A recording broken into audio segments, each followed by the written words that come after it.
What's up, guys? It's Clay from Verus Engineering here. We've got Eric here today as well. He's kind of prepping my trunk right here. He's going to be installing our rear wing on our trunk, so follow along. All right, guys, so first step of the process, once you have the hood off of the vehicle, you're going to get your supplied templates. And as you can see here, what we did is we cut out the trunk mounting holes so you can see where it lines up exactly, and then you're gonna tape these templates down to the trunk. All right, as you can see what Eric's doing right now, he is center punching the holes where you're gonna be drilling for the uprights. Or the upright mounts, I guess I should say.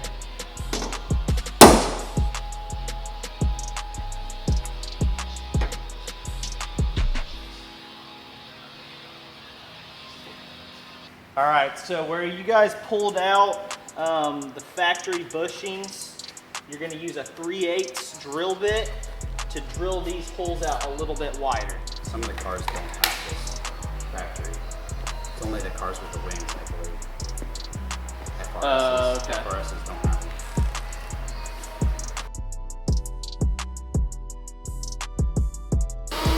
All right, now so using your 1/8 or smaller drill bit, you're going to drill the holes using your template.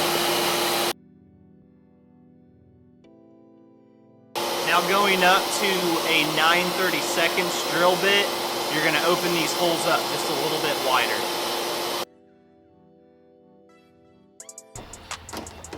Okay, so now as you can see what Eric's doing, he's using a 10mm socket with a 9/16 wrench to install the sheet metal rivet.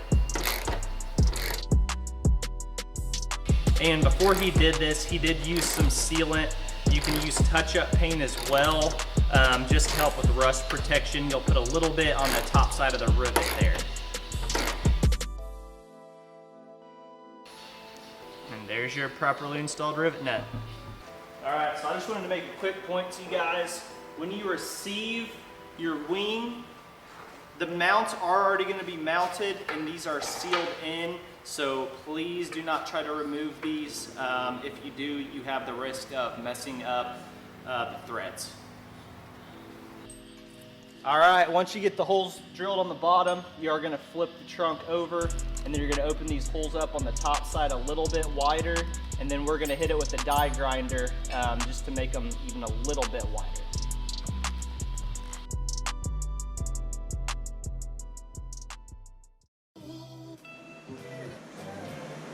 All right, so the first thing we're going to do for the install of the bottom mounts is we're going to wipe off this portion with some alcohol, rubbing alcohol, and that's to get a better seal or a better surface to adhere to for the 3M tape.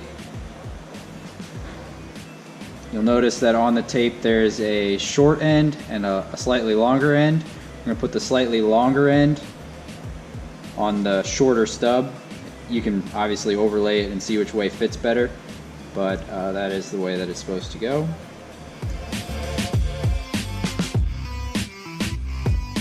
Alright, so then the 3M tape is installed, and that's going to act as our seal so that water does not get from the outside of the trunk to the inside of the trunk. Basically adds a protectional barrier there. It also gives a little bit of squish. So, moving on to the next step. All right, so we are going to install the trunk mounts at this point. I have the stainless bracket that is used to add strength to the trunk, installed with the 35mm low profile socket head cap screw and a jam nut. And it's not tight, it's loose.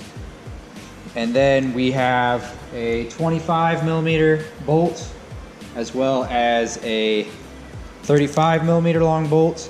The 35mm goes on the further forward unit, and the 25 goes on the further rear on the car. We then have two spacers, they're aluminum spacers. The larger one, once again, goes on the forward point, and the shorter one goes on the rearmost point. And now we can actually install the mount, which I have removed the red double-sided tape from. There is a forward and a rearward, and there's a left and a right. So as far as how to tell, the longer bung is the forward point, and then these larger holes, not the threaded holes, but the large holes that let a socket head go through them, those go on the outside of the vehicle. So using your Allen wrench, we're gonna start this, and I'm gonna try my best to hold the mount off of the trunk so that the double-sided tape doesn't contact it until the last possible moment. And the biggest thing is to not cross thread the aluminum, because that would not be good. Oh, there we go. All right, and as you can see, the mount is starting to snug up. Do not over tighten these bolts, 6 inch-pounds roughly. You just need pretty snug. And then the trunk mount is installed. You can see the double-sided tape is actually nicely squished slightly to create a weather-tight seal. And the mount is basically ready to accept the uprights. So at this point, we'll grab one of our uprights. They are not left-hand or right-hand specific. They will fit on either side. The logo is on both sides as well. Grabbing the small, I believe they're M4s, bolts. They're small socket heads. We will thread this guy in, and then the wing will be ready to install. Once again, no need to hammer hard on these. They're small threaded. They're small threads. They just need to hold the wing. Probably something around 40 to 60 inch-pounds. And then the upright's ready to accept the rear wing. All right, with the uprights installed, we can install the wing. This can help if you have a friend, but it's really not that difficult by yourself either.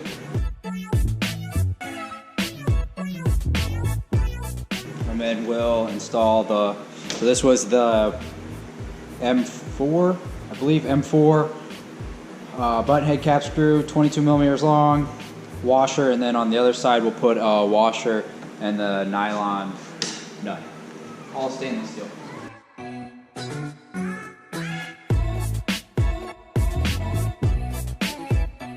To tighten, looks like it uses an 8 millimeter wrench, and I think this is a 3 millimeter Allen wrench.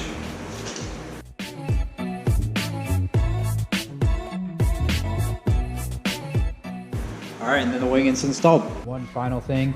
So basically we'll want to figure out where to set this and then lock the lock nut. You want it to hit the, I don't know what you want to call this. It's the hinge. Let's see if I can show you a picture. So it's the hinge mechanism. This should just barely touch this as you close the trunk. So we're going to do that real quick, and then the install's done.